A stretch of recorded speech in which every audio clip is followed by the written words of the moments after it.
দেশের তরুণ সমাজ যদি তাদের বুদ্ধিদীপ্ত জ্ঞান এবং সাহসিকতার সহিত লাইভস্টক নিয়ে কাজ করে একজন প্রবীণ চাষির পরামর্শ নিয়ে, তাহলে অবশ্যই সেই তরুণ উদ্যোক্তা বা চাষি তার কার্যক্রমে সফলতা অর্জন করবে, সেটি আমার ধারণা। আমরা যারা লাইভস্টক নিয়ে কাজ করছি, আমাদের অনেক বাধা বিপত্তি সম্মুখীন হতে হয়। একজন নতুন উদ্যোক্তা হিসেবে অনেক সময় দেখা যায় সেটার সঠিক সমাধান আমরা দিতে পারি না।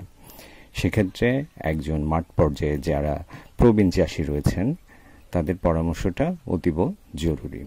এই সমস্ত প্রবীণ চাষির সহায়তা এবং ভেটেরিনারির দক্ষ প্রশিক্ষকের সমন্বয়ে যদি একজন নবীন উদ্যোক্তা তার প্রজেক্ট শুরু করে, তাহলে সে সফলতা অর্জন করবে। সেটা যে সেক্টরে হোক, মাছ, গরু, ছাগল, হাঁস, মুরগি, কবুতর, যেটা নিয়ে সে কাজ করুক না কেন, এই প্রতিটা সেক্টরেই কিন্তু লাভ করা সম্ভব যদি বুদ্ধিদীপ্ত জ্ঞান নিয়ে কাজ করা যায় এবং সঠিক সময়ে সঠিক জ্ঞানের সদ্ব্যবহার করা যায়। এমনই একজন তরুণ উদ্যোক্তা, সেটি আমারই চাচাতো ভাই। আপনি দেখতে পাচ্ছেন যে সে পানিতে সাঁতরে পানিটা ভেঙে দিচ্ছে, অর্থাৎ পানি নাড়াচাড়া করে এয়ারেশনের বা অক্সিজেনের সমাহার করে দিচ্ছে পানিতে। কারণ আজকে আমরা পোনা আনতে যাব, পোনা পুকুরে ছাড়ার কিছু পূর্ব শর্ত রয়েছে যেগুলো আমরা সঠিকভাবে সম্পাদন করেছি। নিজেরা যতটুকু জানি, প্রবীণ উদ্যোক্তাদের থেকেও অভিজ্ঞতা নিয়েছি। তো আপনারা প্রথমত যে কাজটি করবেন, পোনা ছাড়ার, আমরা রেনুর কথা বলছি না, আমরা পোনা ছাড়ার কথা বলছি। পোনা ছাড়ার একদিন আগে অবশ্যই আপনারা হাঁস পোকা দমন করে নেবেন। হাঁস পোকা কীভাবে দমন করতে হয় এটা নিয়ে আমাদের চ্যানেলে ভিডিও আছে, সেগুলো দেখে নেবেন। হাঁস পোকা দমন করতে হলে আমরা সহজলভ্যভাবে যেটা পাই, সমিথনটা ব্যবহার করি। সমিথন ছাড়াও আরও অনেক কিছু রয়েছে, আপনি কেরোসিন বা ডিজেলও ব্যবহার করতে পারেন, এতেও হাঁস পোকা দমন হবে। আর যদি আপনি একই সাথে ব্যাঙ চারটা বা ব্যাঙের পোনা বা অন্য কোনো পোকা জাতীয় জীব আপনারা দমন করতে চান, সেটা অবশ্যই 2-1 দিন আগে পানিতে গ্যাসের ডোজ করে নেবেন। এতে হবে কি, আপনার সমস্ত পোকামাকড় যেগুলো জীবন্ত প্রাণী রয়েছে সেগুলো সব মারা যাবে। পরবর্তীতে জাল টেনে সেগুলো পরিষ্কার করে নেবেন। এইভাবে আপনারা দমন করতে পারেন বা সমিথন ব্যবহার করতে পারেন, বা বিভিন্ন কোম্পানির বিভিন্ন প্রোডাক্ট রয়েছে, আমরা সেগুলোর নাম না বলাটাই ভালো। সমিথনটা এই জন্যই বললাম যে এটা আমাদের হাতের নাগালের ভিতরে প্রায় চাষি ব্যবহার করে থাকেন, এটা না বললেও হতো, তারপরে বলে দিলাম। আর সমিথন ব্যবহারের কিছু উপকারিতা অপকারিতা দুটোই রয়েছে, সেটা নিয়ে আমরা হয়তোবা কোনো পরবর্তীতে ভিডিও বানাবো। তো মূল কার্যক্রমে আসি। পোনা ছাড়ার পূর্ব শর্ত হিসেবে আপনারা পুকুরটা জীবাণুমুক্ত করে নেবেন। খেয়াল রাখবেন যে এখন রোদের প্রচণ্ড তাপ, এমন সময়ে পোনা কালেকশন করবেন যে সময়টা রোদের তাপটা খুব কম থাকে, একদম ভোর রাতে, কিংবা পানি যখন বিকালের পরন্ত বিকেলের রোদ কমে যখন পানি একটু ঠান্ডার দিকে যাবে, অর্থাৎ সন্ধ্যার পর, সেই সময়টা, কিংবা একদম ভোরে আপনারা পোনা কালেকশন করতে যাবেন। এবং আপনার পুকুরে যত তাড়াতাড়ি সম্ভব, যত কাছ থেকে ভালো মানের পোনা আনা যায় সেই ব্যবস্থা করবেন। আমরা 6000 লাইনের পোনা ছাড়বো এই পুকুরটিতে। আগামী 4 থেকে 5 মাস আমাদের শিং মাছ নিয়ে কাজ থাকবে এই পুকুরে। আমরা বিভিন্ন আপডেটগুলো দিব, আপনারা আমাদের সাথে থাকবেন, দেখতে থাকুন। আর যারা ইয়াং জেনারেশন, তাদের বলছি আপনারা উদ্যোক্তা হওয়ার চেষ্টা করুন।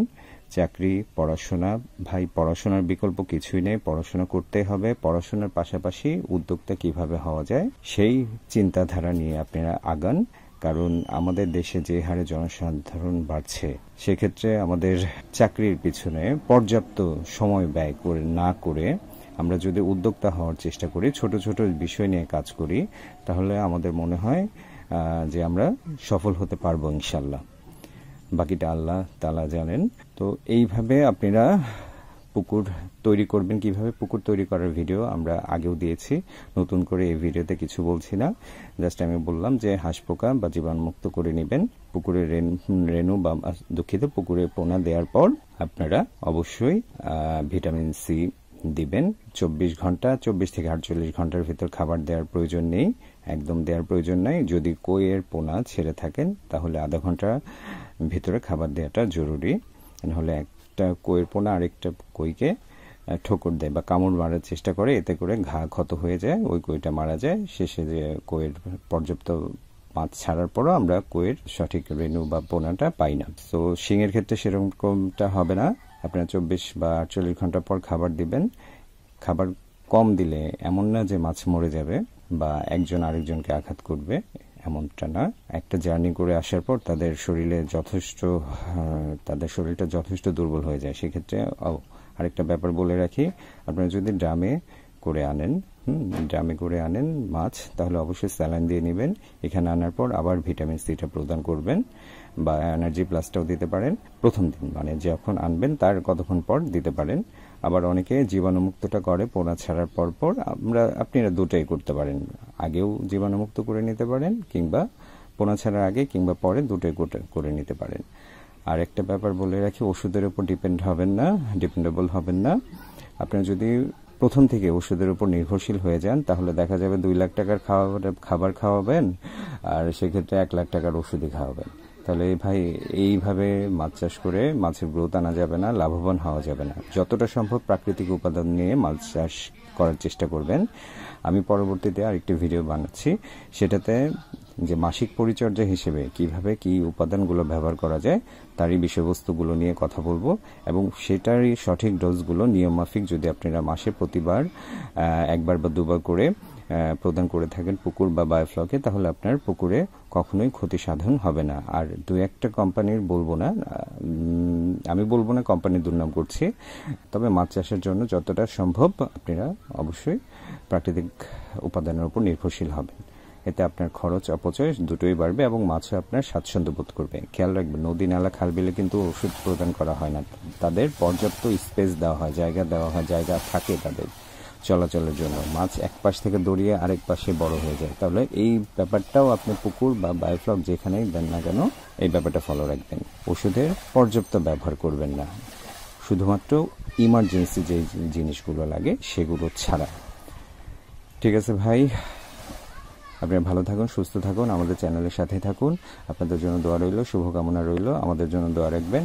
আসসালামু আলাইকুম, আল্লাহ হাফেজ।